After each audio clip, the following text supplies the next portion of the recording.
Adèle et Saadani, bonjour. Alors tu es revenu sur les lieux de ton crime précédent. Ça fut l'Ubu, hein, voilà, maintenant c'est le chill spot. Et voilà, donc tu erres dans Perpignan à la recherche de ton passé. Mais plus sérieusement, tu es président d'un réseau pour toute l'Afrique qui s'appelle Arterial Network, dont le siège est en Afrique du Sud. Alors déjà, tu vas commencer à nous présenter qu'est-ce que c'est que l'Arterial Network, réseau hein, en français. Arterial Network est un réseau de sociétés civiles culturelles, on va dire, opérateurs culturels, artistes, professionnels, techniciens, administrateurs, etc., qui regroupe 40 pays africains dans les 5 régions africaines, Afrique du Nord, Afrique de l'Est, de l'Ouest, australe et centrale.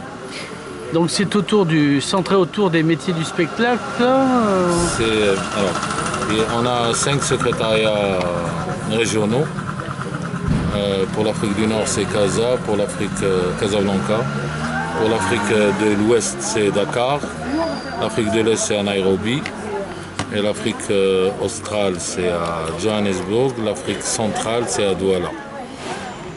C'est pas que les arts de spectacle. L'idée, en fait, c'est un réseau qui travaille sur des questions de culture et développement. Comment travailler par la culture pour le développement de l'Afrique.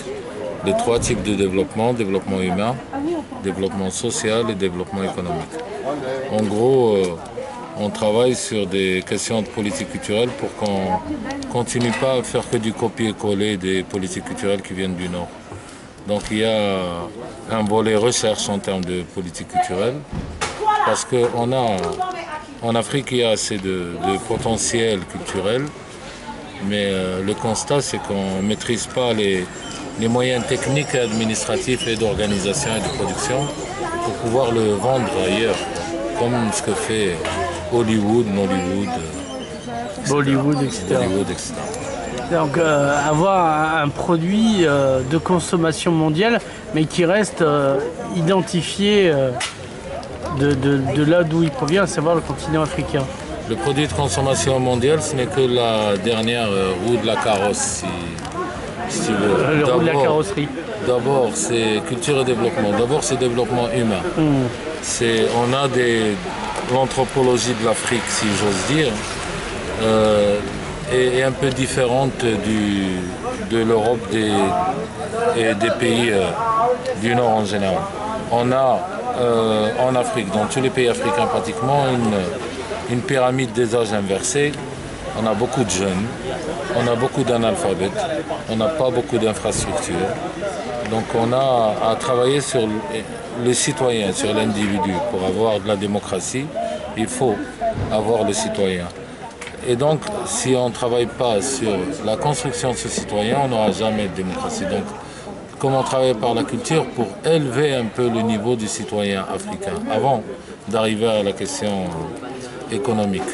Entre-temps, il y a la question de l'espace social, du développement social, de l'espace public.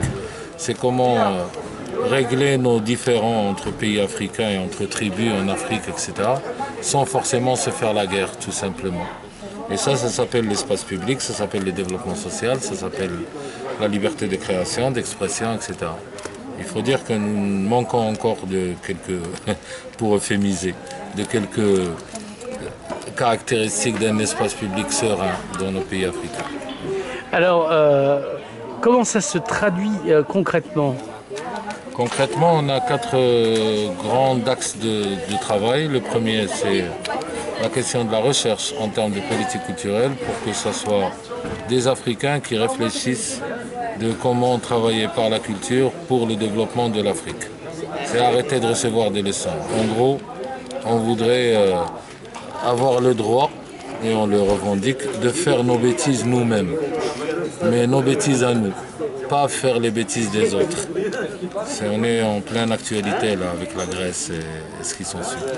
Le deuxième gros axe de travail, c'est on reste la société civile et un des gros combats de la création et du travail par la culture pour le développement et la liberté de création, la liberté d'expression en Afrique. Et donc on a un observatoire en termes de liberté d'expression artistique et des libertés de création artistique qui s'appelle Artwatch Africa et qui sont en rapport chaque année sur l'état de la liberté d'expression et de création en Afrique pour les artistes et qui fait le haut-parleur quand il y a des exactions de la question de la liberté d'expression et de création. Le troisième axe, c'est la mise en raison entre opérateurs culturels africains.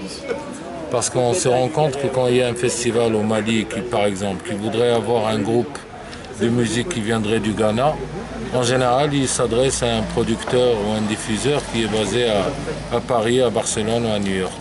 Et donc l'idée, c'est de mettre en relation les réseaux, les Africains entre eux, pour que les Africains puissent embaucher d'autres Africains. Et le quatrième gros axe de travail, je résume bien sûr, est un axe de formation. Et notamment pour les métiers, les deux sortes de métiers qui manquent en Afrique. Il y a l'artistique, mais ça nous avons le patrimoine, tout va bien. Mais ce qui nous manque, c'est les compétences en termes de métiers techniques et de métiers administratifs de spectacle. Alors, il y a eu récemment une polémique sur un film marocain qui mettait notamment en scène un personnage d'une prostituée marocaine et ça fait scandale, il n'a pas pu sortir au Maroc. Ton avis là-dessus? Parce qu'en France, nous, on a fait les choux gras. Et toi qui es sur place? Mon avis, c'est que Voltaire, au Maroc, n'est pas de l'actualité, c'est encore de la science-fiction. C'est qu'on veut nous faire croire au Maroc qu'il n'y a pas de prostituées, il n'y a pas d'homosexuels. Comme jadis, il n'y a pas très longtemps en Iran, on a affirmé qu'il n'y a pas d'homosexuels. On revient à ce que je disais tout à l'heure. La question est une question de liberté de création, de liberté d'expression. Quelles sont les limites? Mais les limites sont réglées par le juridique, pas par le politique. Il faudrait qu'on ait une vraie séparation des pouvoirs et le pouvoir dire ce qui se passe sans vouloir à chaque fois donner une meilleure image du Maroc quand c'est pas vrai. Ça nous permettrait peut-être de guérir de quelques maux que nous avons. Alors, en Suisse, il y a en ce moment des tensions dites terroristes. Toi qui fais le tour de l'Afrique au prétexte de ton réseau, est-ce que tu les sens ou pas? Ah oui, je les sens. En fait, j'essaie. Maintenant, je suis en France, même si je suis à Perpignan. Oui, c'est une enclave un peu étrange. Je vais me considérer en France.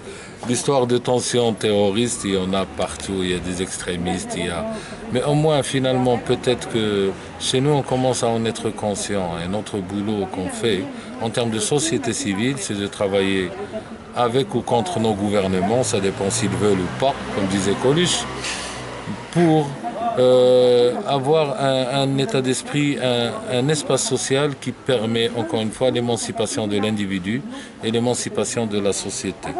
Le terrorisme, comme tu dis, ce n'est que la radicalisation de quelques personnes qui sont frustrées au départ, que ce soit sexuellement, que ce soit religieusement, que ce soit par rapport à l'espace public, etc. Mais ce n'est pas l'apanage de l'Afrique. Moi, j'entends plus des histoires concernant le terrorisme en France, là, ces derniers temps. À la limite, on commence à s'habituer en Afrique, puisque la construction démographique et l'analphabétisme chez nous expliquent plus ou moins ce qui arrive chez nous. La construction démographique chez vous, au nord, ça explique moins un peu. Donc finalement, c'est le même problème qui est un peu planétaire, universel, avec pas la même prise en compte finalement, et encore la même condescendance qu'il y a du nord vers le sud. Est-ce que tu crois à la laïcité? Je milite pour la laïcité. Je dirais pas, enfin, il y a d'autres termes, sécularisation, sécularisme, etc. En gros, il faut extirper. On revient toujours à la même question. Extirper de l'espace public l'aspect religieux et le faire entrer dans la sphère privée. Et notre problème dans nos pays, notamment musulmans, parce qu'il y a d'autres pays en Afrique qui sont parfaitement laïques, qui sont parfaitement ouverts à toutes les autres, comme dit un copain à moi, Au Sénégal, il y a 96% de musulmans, 4% de chrétiens et 100% d'animistes. Autrement dit, on ne fait pas attention à quelle religion tu appartiens.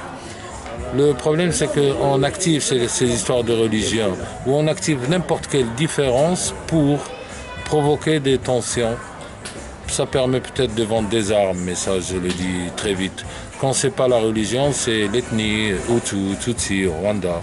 Quand c'est la même religion, comme il se passe entre chiites et sunnites, comme ça s'est passé entre les protestants et les anglicans et les catholiques, etc. Encore une fois, on plaide pour sortir la question religieuse de la sphère publique, que les lois soient traitées, puisqu'on est quand même bicaméral d'un pays avec 2 chambres et des lois votées par des élus et des députés, qu'on n'immisce pas les référentiels religieux dans nos lois. Mais à vrai dire que, je reviens à l'histoire de la relation entre Nord et Sud, c'est que des pays comme la France ou assimilés ne nous aident pas dans ce travail. Leur priorité est d'abord vendre du Peugeot, du Citroën, d'Areva, etc. Donc ça serait bien, et ça c'est un message à la limite, que si des entreprises du Nord veulent faire de l'argent au Sud, ça serait bien qu'ils puissent aider la société civile à établir vraiment une vraie démocratie, parce que sans démocratie, il n'y a pas de stabilité. Et sans stabilité, il n'y a pas d'économie. Alors, il y a aussi l'association Racine pour le développement culturel au Maroc et en Afrique. C'est quoi la différence avec Artérial? Est-ce que c'est une sous-section ou c'est à part? Non, au fait, Artérial, il y a 40 chapitres nationaux, puisque c'est une construction anglo-saxonne ou anglo-saxonne au départ. Il y a 40 membres, 40 chapitres nationaux, 40 pays qui représentent, c'est pour ça que c'est un réseau, qui représentent chacun Artérial Network dans son pays. Racine représente Artérial Network au niveau du Maroc et aussi le secrétariat régional pour l'Afrique du Nord d'Artérial Network. Mais on travaille dans les mêmes problématiques, politique culturelle, des plaidoyers pour la liberté de création, de politique culturelle, etc., etc. Seulement, on ne fait pas la même erreur que ce qui a été fait au temps de la colonisation, c'est qu'on ne vient pas dans les pays leur montrer qu'est-ce qu'il faudrait faire. Il y a une réalité locale, il y a des valeurs universelles qu'on partage, mais chaque pays et chaque opérateur culturel connaît mieux ce qui se passe dans son pays que quelqu'un d'autre qui va, les experts. D'ailleurs, on a une définition des experts, si tu la veux. Oui. Un expert, c'est quelqu'un qui connaît toutes les positions du Kama Sutra, mais il n'a pas de partenaire. Et donc, on ne veut plus avoir des experts qui n'ont pas de partenaire. On préfère connaître quelques positions du Kama Sutra, mais les connaître parfaitement. Adel Saadani, merci. Je vous en prie.